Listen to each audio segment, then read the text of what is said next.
रस्सी का जादू।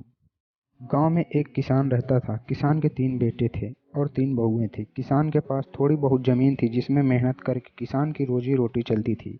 एक साल सूखे के कारण फसल नहीं हुई। किसान ने सोचा शहर में जाकर मेहनत मजदूरी करके रोटी का जुगाड़ किया जाए। किसान अपने परिवार को साथ लेकर शहर की तरफ चल दिया। दिन में जब धूप तेज हो गई तो किसान ने सोचा कुछ देर के लिए किसी पेड़ के नीचे बैठा जाए। वे एक घनी छाया वाले बरगद के पेड़ के नीचे बैठ गए।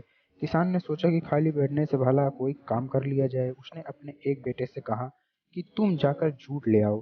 दूसरे बेटे से कहा तुम कहीं से सब्जी ले आओ। तीसरे बेटे से कहा तुम कहीं से खाने का बाकी सामान ले आओ। किसान ने अपनी बहुओं को भी काम पर लगा दिया। एक को कहा तुम पानी ले आओ, दूसरे से कहा तुम लकड़ी ले आओ, तीसरे से कहा तुम आटा गूंथ लो। सब अपने अपने काम पर लग गए। जूट आने पर किसान रस्सी बनाने में लग गया। जिस पेड़ के नीचे वे बैठे थे उस पेड़ में एक दानव रहता था। दानव यह सब कुछ देख रहा था। उसे रस्सी के बारे में कुछ समझ नहीं आई। वह पेड़ से नीचे उतरा और किसान से पूछने लगा, इस रस्सी से क्या करोगे? किसान कुछ नहीं बोला, अपना काम करता रहा। दानव ने फिर किसान से पूछा, आप यह रस्सी क्यों बना रहे हैं? किसान ने कहा, तुम्हें बांधने के लिए। यह सुनकर दानव डर गया और बोला, आपको जो कुछ चाहिए मैं देने को तैयार हूँ, आप मुझे छोड़ दीजिए। यह सुनकर किसान ने कहा, मुझे अभी एक बक्सा सोने का भरा हुआ दे दो तो मैं तुम्हें छोड़ दूंगा।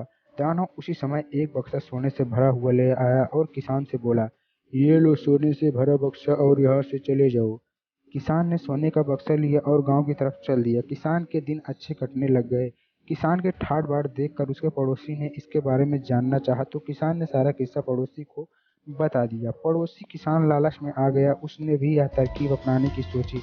वह अपने सारे परिवार के साथ चल दिया। उसी पेड़ के नीचे वह भी जा बैठा जिस पेड़ में दानव रहता था। पड़ोसी किसान ने अपने बेटे से कहा कि तुम कहीं से जूट ले आओ, दूसरे बेटे से कहा तुम कहीं से सब्जी ले आओ, तीसरे बेटे से कहा तुम खाने का बाकी सामान ले आओ।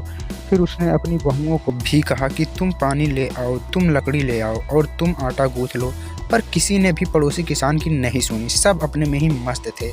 आखिर में किसान खुद ही सारा काम करके रस्सी बनाने में लग गया।